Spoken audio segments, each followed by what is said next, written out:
All right, guys, this is a serious update here on my bracket.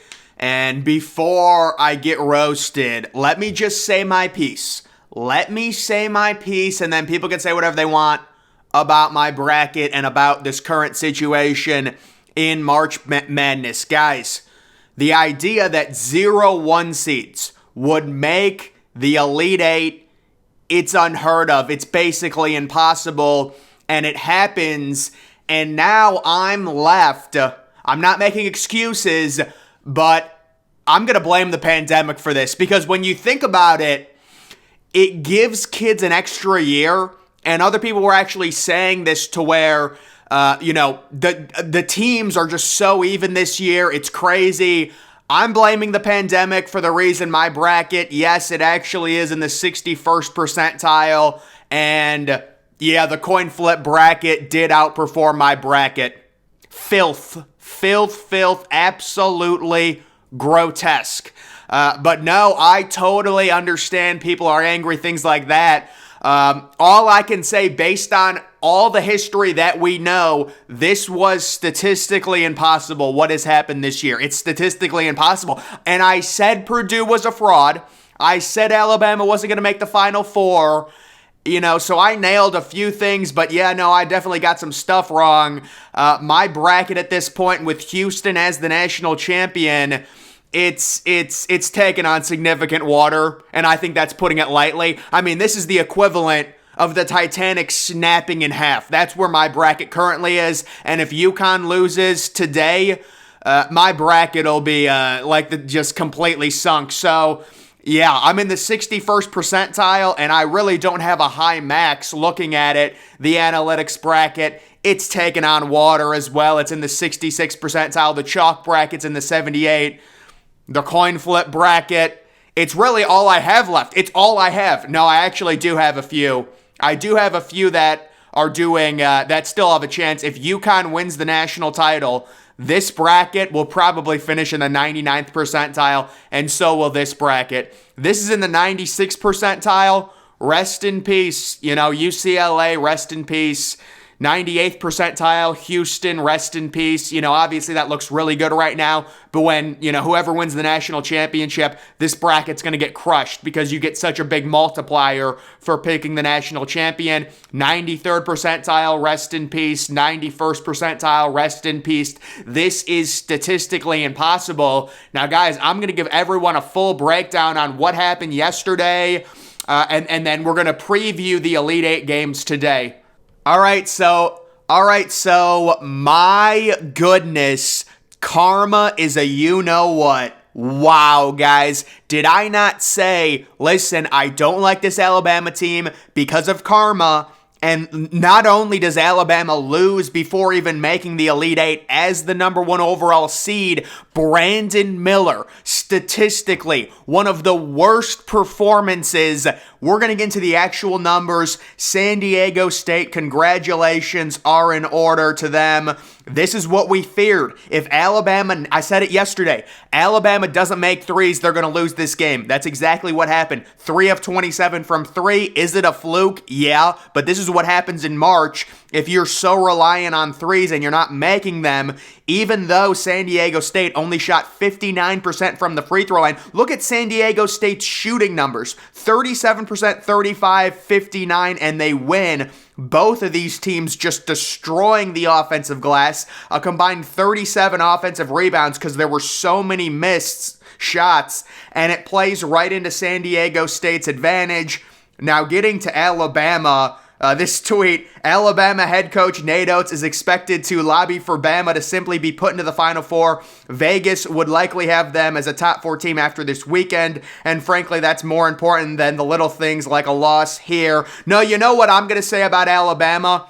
Alabama was just in the wrong place at the wrong time against San Diego State. That's all it was. It was the wrong place, wrong time. If they faced San Diego State today, they would beat them. It was just wrong place at the wrong time. That's it. And then, guys, Brandon Miller, if you really don't think karma is legit, Brandon Miller, 9 points, 7 rebounds, 2 assists, 8 of 41 from the field, 3 of 20 from 3.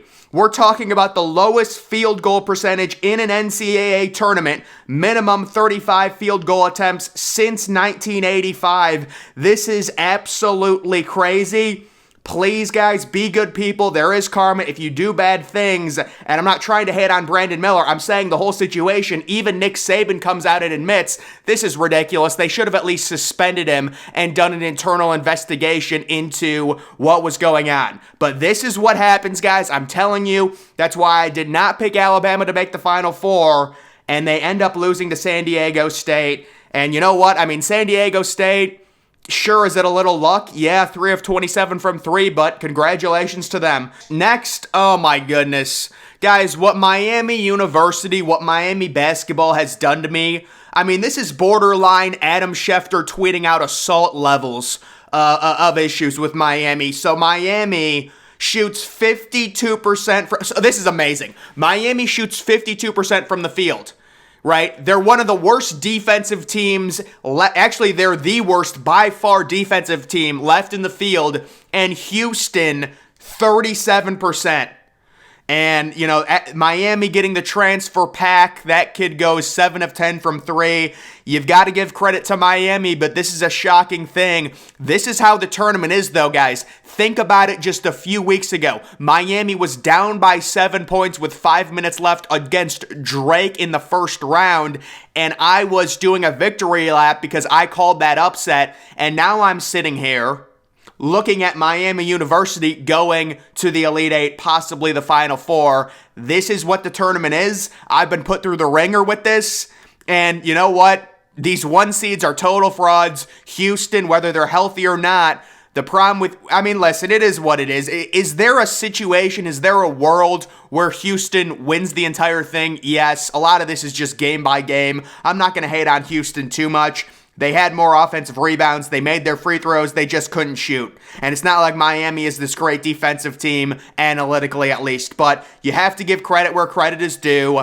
Miami, I had them losing in the first round, and they make back-to-back Elite Eights. It simply is crazy. And then you do have the one game, or this was one of the games that we thought was going to happen. It is Creighton winning this game by 11 over the Cinderella Princeton. So Princeton, I would say, is probably the big Cinderella of this tournament, unless you want to say FAU is, but they only have 3 losses. So, you know, Princeton, congratulations. What a season. And this game was it was kind of a mismatch. Creighton was 10-point favorites. They win by 11. Really high-scoring first half.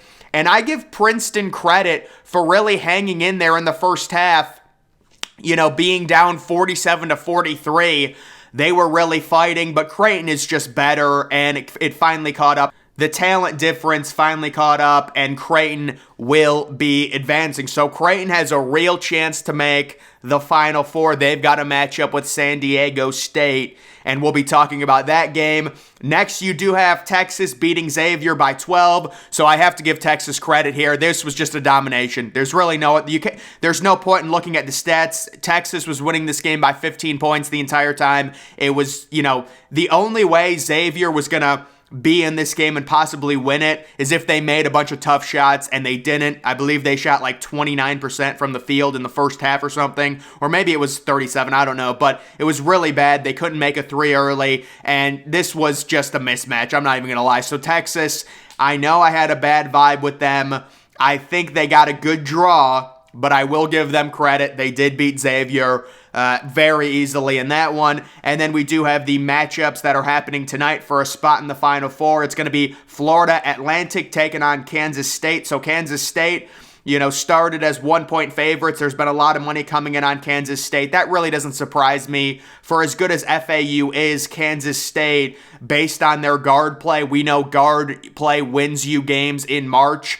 You know, we would expect them to win this game, but it's just basically a toss-up. I would love for Florida Atlantic to win it, honestly, as a 9 seed. And then the other game, UConn Gonzaga. Guys, let's be honest. We're all NPCs. We're all picking UConn. I mean, UConn is just better. Not that it really matters. I mean, in this tournament, you could very easily see Gonzaga winning this game, but analytically, it's not even close. And the way UConn has been playing, I believe they started as 1-point favorites. It's already gone up to 2.5, so the expectation here is UConn, I would say fairly comfortably. Gonzaga, actually their last two games, they were losing to TCU. They came back and won. They were down by 13 against UCLA. They came back and won. Can they do it again? I will say the lack of elite guard play for UConn might end up costing them, but I think Gonzaga is just too bad defensively. So I like UConn to win that game and advance to the Final Four, and I think it's going to be Kansas State and UConn both advancing tonight. And then the two games on Sunday, it is Creighton, San Diego State. I feel very strongly about Creighton winning this game.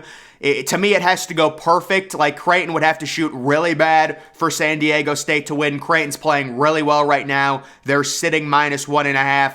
I would say Creighton wins that game fairly comfortably. That game's at 2:20 on Sunday. And then the 5 o'clock game is Miami versus Texas.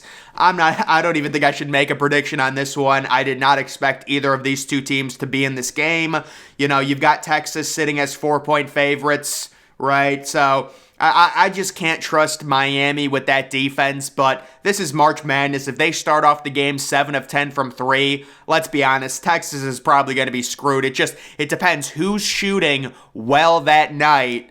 And I'm not even exaggerating this when I say this is probably the craziest March Madness we've seen in the past, I would say, at least 5 or 6 years, because I think the extra year of eligibility is making these games a lot closer because the kids are getting more time. The smaller schools, they're getting more cohesion, and you've got teams that are having a lot of one-and-dones and things like that. It's making the playing field a lot more even with the 5th year of eligibility from the pandemic. That's why I blame the pandemic for the reason my bracket got absolutely artillery barraged pretty much yesterday. I mean, when Houston lost, it's pretty much done. But listen, if you have a good bracket, to me, it's shocking because you're going to at least think there's going to be one 1 seed in the Final Four, possibly 2 1 seeds.